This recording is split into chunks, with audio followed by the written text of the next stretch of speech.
guys, it's Bella. Welcome back to my channel. Super excited to have you here. This is the second to last video in my web series against bullying and suicide. If you haven't seen the first three, they're going to be in the description box below. Watch out for my next one. So if you watched my third video that I posted in my web series against bullying and suicide, you would know that it is titled, "If You're Looking for a Sign Not to Commit Suicide, This Is It." I think I'm going to follow that up with a suicide prevention video. So like your friends and stuff, I mean, if you know, they can help you if you need help. There are a lot of misconceptions about suicide. The first one being people who talk about suicide won't really do it. Almost everybody who commits suicide will give a warning or a clue, and that's like their cry for help. So if you know anybody who's saying things along the lines of, "I can't see any way out, you'll be sorry when I'm dead," even if it's said casually or jokingly, it could indicate serious suicidal feelings. Another one is anyone who tries to kill themselves is crazy, like mentally. It's not true. Just because you see no other way out does not particularly mean that you have depression or anxiety or bipolar disorder. Most suicidal people are not psychotic or insane. They must be upset, grief-stricken, depressed, or despairing, but extreme distress and emotional pain are not necessarily signs of mental illness. If a person is determined to kill him/herself, nothing is going to stop them. This is probably one of the biggest misconceptions ever. You can, if you watched any of my other videos, the one thing you should have gotten from it is that you can have an impact on other people's life. You can cause them to make this bad choice, or you can cause them to not make it. So you can definitely save somebody's life with a few nice words. Most suicidal people don't want death.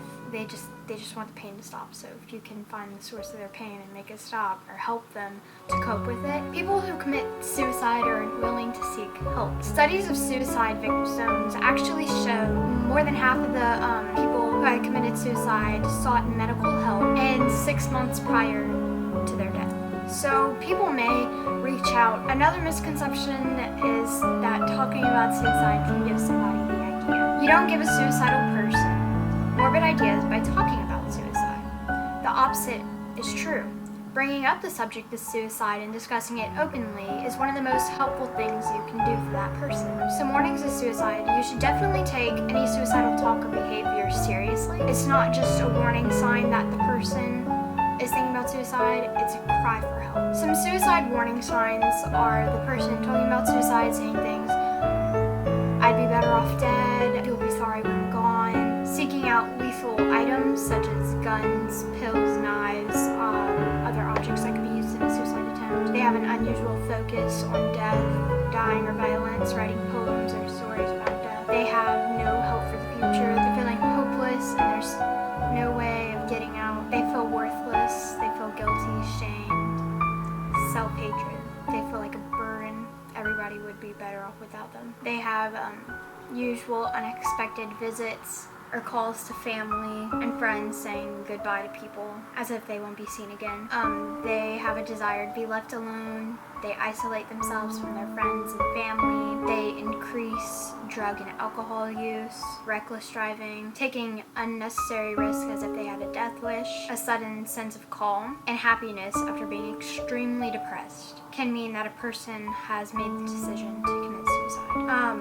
Preventing tip number 1, speak up if you're worried. Talk to the person about suicide. Ways to start a conversation could be, "I've been feeling concerned about you lately." What you can say that will help them is, "You're not alone in this and I'm here for you. You may not believe it now, but the way you're feeling will change. I may not be able to understand exactly how you feel, but I care about you and want to help you." When you want to give up, tell yourself you will hold up just one more minute, one more day, hour, minute, whatever you can manage. When you're talking to a person about them committing suicide, you can be yourself, listen, be sympathetic, offer hope, but do not argue with that person, act shocked, promise confidentiality, offer ways to fix their problem, or blame yourself. You can help a person who's considering committing suicide by getting professional help, a follow-up on treatment if a doctor prescribed medication.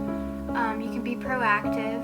You can always say things like, "Call me if you need anything. I'm always here if you need help." wait for that person to call you. You should call them like regularly. Encourage positive lifestyle changes, such as healthy diet, plenty of sleep, and getting out in the sun or nature for at least 30 minutes a day. Remove the potential means of suicide, meaning remove things such as pills, knives, razors, and firearms. And no matter what, continue to give them your support. Common suicidal risk factors are mental illness, alcoholism and drug abuse, previous suicide attempts, family history of suicide, terminal illness or chronic pain, recent loss or stressful life events, social isolation and loneliness, a history of trauma or abuse. If you want to read more into that article, you can definitely click on it from the description box below. I'll have it in the links. I ask that you go watch those other 3 videos and be on the lookout for the 5th, and that you help anybody that you think needs help. I also asked you to do me one favor. I asked that you could maybe subscribe to this channel. Give this video a thumbs up if you liked it, or if it helped you and gave you any guidance in any type, way, shape, or form. And if you need help, do not be afraid to reach out to me. My Instagram and Twitter names are @BellaDaigle. If you ever need any help or advice or guidance, you can definitely direct message me on those 2 apps. I will definitely put the hotline numbers in the description box below, so you can go and call those numbers if you need help or guidance as well. Thank you so much for watching. I'll be back with my 5th and final video soon. Bye guys! Love you!